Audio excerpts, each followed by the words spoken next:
Hi, this is Diego and Veronica here.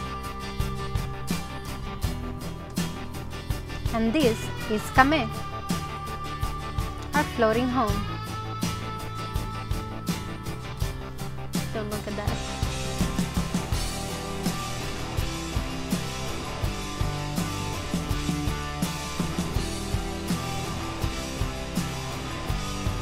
Living on a sailboat is quite an adventure. One definitely worth sharing. We hope that you enjoy this journey with us as we are slowly adapting to a life in flow.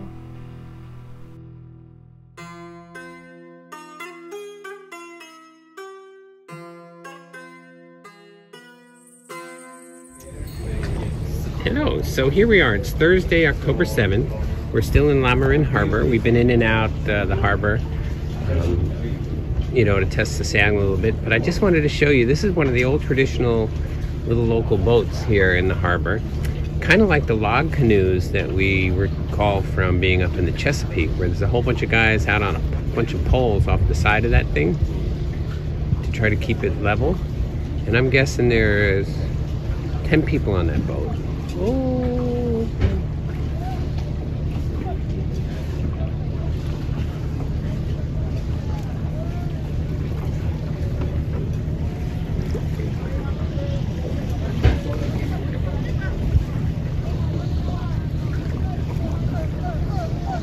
Oh, they're falling off the boat.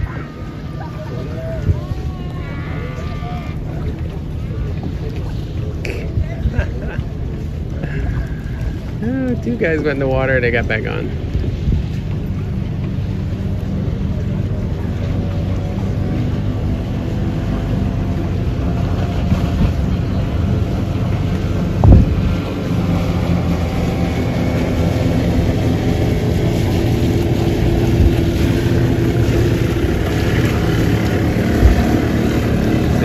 They're sliding the poles out to this side of the boat.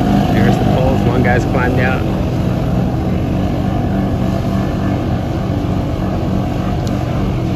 And they're steering with a big oar off of the back. It's fantastic.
Good morning, everybody.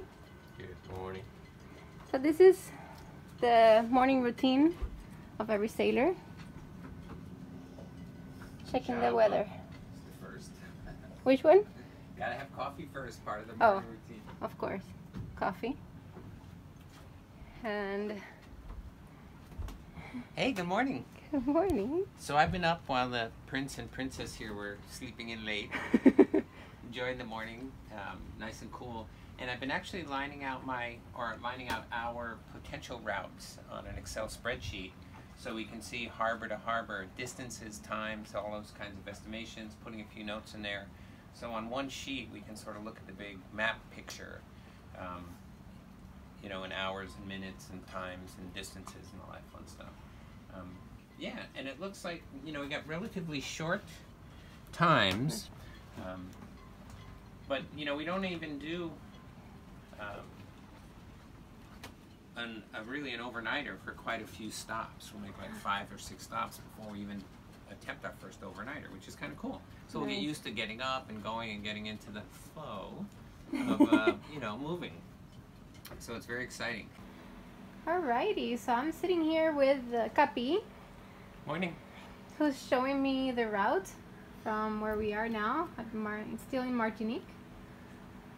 So that's Puerto Rico, and then we're way down there where that red triangle is, down in Martinique. So from there to there is about 400 something miles, but we plan on making some stops from Martinique up to the north end of Martinique. Then we'll cast off. We'll go right past Dominica and into these cute little islands right here at the bottom of Guadeloupe. These 2 little islands. We'll stop here for a night here and a night here, and then we'll continue up around the side of Guadeloupe to a nice spot here that's supposed to have really great diving and snorkeling by this little Pigeon Island. There's the anchorage right there. That's in PTE Melendor. I have no idea if I said that right. And then from there we'll continue north up to a place called Daches, this harbor here, which Diego's really excited to go there because this is the area that has a Jacques Cousteau museum, I believe, and some other cool stuff like that. So yeah, he wants to stop there and hang out. Yeah, and now Daches is the last place that will be in French Martinique, and that's when we got to jump off from, sorry, that's in Guadeloupe. So then we got to jump off from there and go all the way up to Puerto Rico. That's our far one. Here, I'll even show you how this works. We're gonna go, I know this is kind of tough. Where are we here? From here, show you how we build a route. So we're gonna be in Daches right here at this little anchor, and I'm gonna build a route to go to Ponce. So I'm gonna do an automatic route. I'm gonna start right here, and then I'm gonna put the finish point, the destination, which is far away, and maybe we'll sail by Montserrat on the way and be able to look at the volcano and all the lava and the ash and everything. So we might be able to come in close there, but we can't stop there because we don't have entry papers and all that jazz. And then we go all the way up here to Ponce. Am I saying it right now? Yes. And we plan on going into this Ponce Yacht Club as our destination, so I'll put our destination right there. And it's thinking now to draw the map. See the little lines going as the computer's thinking. It lines it all out for you, which is pretty cool. It takes about 30 seconds. What is that app? This is, what is this app? What do we use in Navionics. Navionics. Duh. And it shows, what are those numbers on the top? So it's 296 miles, the trip we're going to make. Whoops. And it's going to take 2 days and 11 hours if we don't run into any hiccups or anything. So that's 2 days. That's 48 hours plus 7. That's like almost 60 hours sailing nonstop. So it'll be over 2 nights, maybe more. And then when we back this way out, you can see that we're leaving from Guadeloupe and going all the way up to Puerto Rico, like that. And you said before that is averaging to 5 knots. Right, and we really don't have enough experience offshore yet on board since it's a new boat. So are we going to average 5 knots? Are we going to average 8 knots? I have no idea. And of course, it all depends on, are we going to have strong wind or light winds? And it's too many days away to do an accurate prediction on the winds because you only go about 5 days out. And we're not thinking about leaving from Guadeloupe. Our departure day in Guadeloupe probably won't be until around October 23rd. But we might hang one more day because it's somebody's birthday on the 24th. And we might want to hang there to celebrate at Jacques Cousteau's museum. I'm going to call Jacques myself and see if he can do something special for us. What's his kids' name that are still alive? I don't even know. Yeah, they know. They have a world organization now. They do a lot of good work. They were the ones trying to post the building on Bimini and all that because of the contamination of the water resources. Yeah, that giant new project. So we're just... This is the schedule on a Mac Excel sheet, which is called... It's Mac and it's called Numbers. So it's on a Macintosh Office product called Numbers. And it works just like a Excel spreadsheet that more people are familiar with that work on PCs versus Macs, but it does the same thing. So I build a spreadsheet so I can put the important stuff, departure dates, location start, location finish, distance in miles, all those kinds of things, distance or travel time, so we can just get a glance at it and go, how long is our next leg going to be? I mean, let's plan our departure time. Are we leaving in the morning? Do we want to leave in the evening? Do we want to leave at 2 a.m.? To make sure we always want to arrive at our destination when the sun is up. Because it's just a good rule of thumb, never go into an unknown harbor in the dark. That's where there's better ways to plan than doing that. So we'll avoid that. The only one that it's the longest trip is the one going all the way to Ponce. That's 2 to 3 days. It's pretty hard to predict your arrival time from your departure time when it's that far, but that's a commercial shipping channel that's very well marked with giant markers and all that. So I wouldn't feel too uncomfortable going into that channel in the dark because it's so big, versus coming into some of these little islands. You're like, where's the reef? Where's the coral head that's not marked at all? So yeah, so that'll be fun. Estimated departure date October 13th. Yeah, from here in La Marine. Yeah. Nice. So we'll see how this all pans out. Estimated arrival date would be like the 26th, because this is departing from the last one, and this is gonna take like 2 days. 2.5 days. Yeah. 2.5 days. So yeah, end of October, hopefully. Yeah. See how it all goes. Perfect. Nice. Thank you. Good morning. So this is how we do it here. The boys hang the clothes. Yep. While you were scrubbing the deck. So you can see we strung all this string up here inside the cabin because it's still going to sprinkle today. And we don't want to hang it out on the lifelines because it'll get it wet all over again.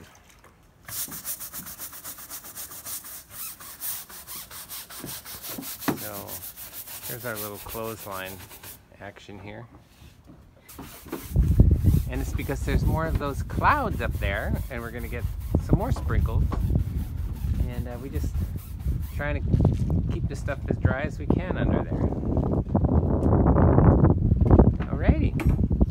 And today is Saturday, October 9th. Aloha.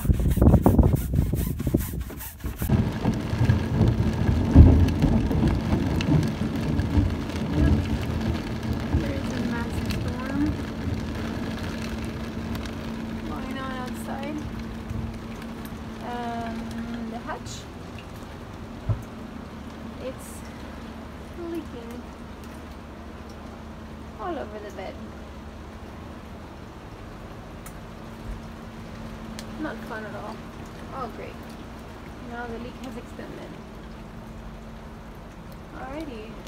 Let's get my bags and towels and buckets. Oh gosh.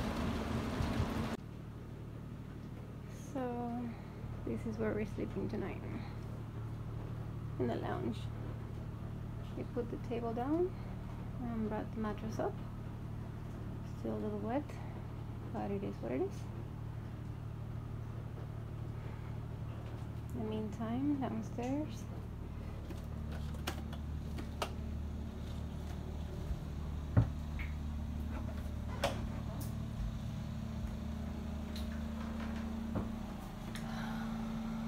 the rain is subsiding a little, thankfully, and the bucket is pretty big. So tomorrow we'll get to fix it. It's leaking from the rubber. So the rubber around the hatch separates in that crack, and that's where it's leaking.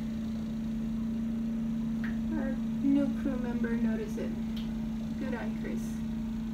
So tomorrow hopefully it stops raining a bit, and we can seal it, and that'll solve it.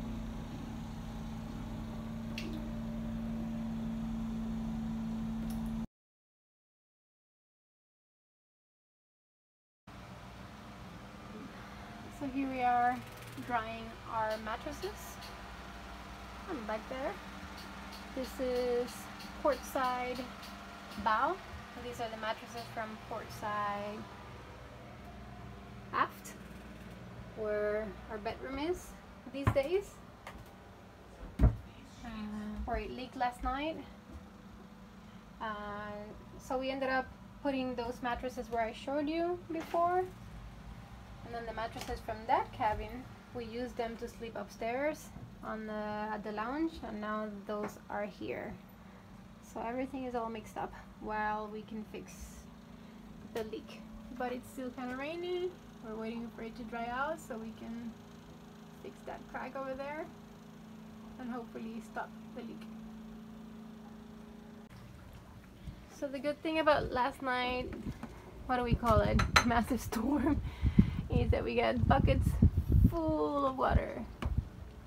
Completely full. I think you collected more water in your bed than you did on the deck, right? I collected a little bit there too. That's a nice bucket. You should put that one up here. Oh, that thing holds like 10 gallons. That's actually the medicine stuff, where the medicine was. Yeah. So I just emptied it and put it there. Ladies and gentlemen, we are finally showing up in Martinique on Diego's Iridium. So yes, so finally we requested GPS tracking page that everybody can see, and it can follow us to this page, and it will be updated from satellite data every hour, a new point, and it will be downloaded in the internet so everybody could see it in a regular browser through this link. When did you start downloading it?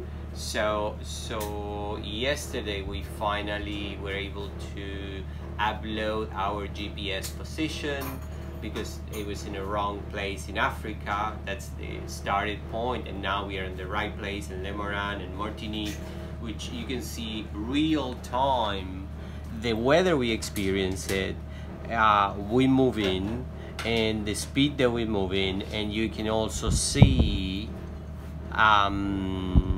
our direction, just like that. So it's very nice in that sense. And you can see it's blowing like stink just north of the On island. top in the of us, orange. yeah, it's moving on. Today, that's what it's the last day we experienced it, and there is no more red for us. It's moving up north. End of the season cleanup of the environment. Last storm, it's took in everything and it's changing pressures. And yeah, finally it's a good sign of the end of hurricane season. Yay! So, yeah. Finally. And it's all cloudy. That's why we have all the windows open. Overcast, and it's beautiful. It's feeling nice finally, because we always keep all the drapes closed to keep this nice and cool. But now that it's overcast, it's awesome to have the daylight coming in. And we have all these rags and towels hanging because last night it was a bad storm. And some of the hatches are leaking, like those two in the front. So we always keep them handy.